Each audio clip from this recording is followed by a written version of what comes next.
Hey everyone, welcome to DKTV, where we're talking the PGA, the 145th British Open. I'm joined by Seb from Seb on Golf, DK writer Jamie Hinks, and Edo Delamonte.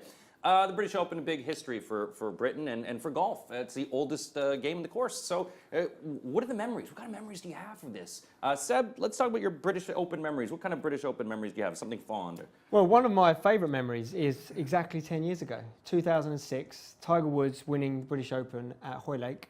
The guy hit one driver, I think, all week, and he missed the fairway. So he then switched it up, hit 2-iron, pretty much off every tee for the rest of the week.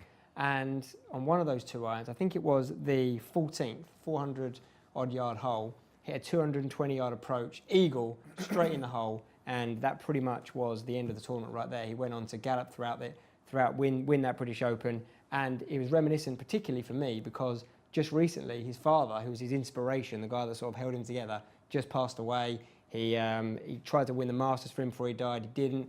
Bounced back. He made a comment to say that his dad was watching him over that week, and something magical about that, you know, playing a massive golf course like Hoylake without a driver and winning by a distance, I think, in the end.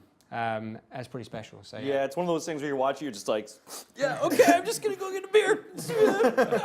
Yeah, no, that's a very emotional time. Edo and Jamie, you guys actually have your similar moment. You guys were talking about. Jamie, talk about what you guys. I'll let Edo start off with Jean. Oh, Jean, 1999 Carnoustie. We've all seen the 4-minute, 29-second video.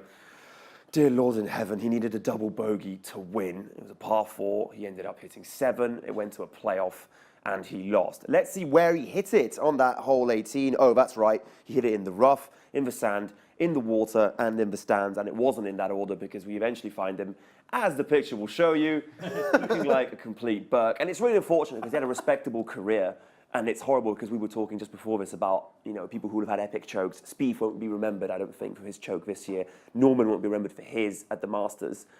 Van der Velde is kind of remembered for that. And it was really sad that when I was sort of researching him earlier, one of the articles said, oh, finally redemption on the senior tour. And I was like, what, redemption now in 2016 Carry on the senior tour, yeah. Oh, dear God. He still could have won it, though. He went into the playoff and then finished 3 over in the playoff as well. Which, yeah, I mean, you're not going to win it after you've done that. But the guy who won it, Paul Lawrie, who was the first qualifier to win this tournament, which is really significant. Like, no one had heard of him before this. Ended up getting a place at the Masters, a place on the Ryder Cup team that year as well.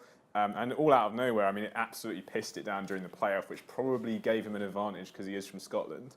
And he probably is used to that on those courses. But yeah, everyone, like, that playoff was everyone drove into the rough on the 15th in that playoff. So they're all at the same sort of juncture. But Lawrie also, like, no rounds below 72 for the entire weekend. So I don't think he scored you particularly well on DraftKings, but he won the tournament. So good on him. Good memory, good memory. And from my memory, it goes back to 1995. Friends taught us all the cultural mores of television. Barbie Girl was famous by Aqua. And there was a certain man who came to Scotland. He had a little bit of party in the back, business in the front. That's right, John Daly. John Daly, John the Man Daly. Oh, who could forget this? John Daly winning it against a playoff. Constantina Rocca rolls an uphill 65-foot putt to put it in a playoff. And then John Daly puts him down quicker than he could put down a cigarette, a drink, and a 5th wife. It was absolutely amazing. I love Big John. I will pick him in every tournament. If Big John Daly was playing in this British Open, you know, of course, I'm picking him. I pick him every time because I love the guy so much. Those are our favorite British Open memories. Do you have any of your own? Submit them in.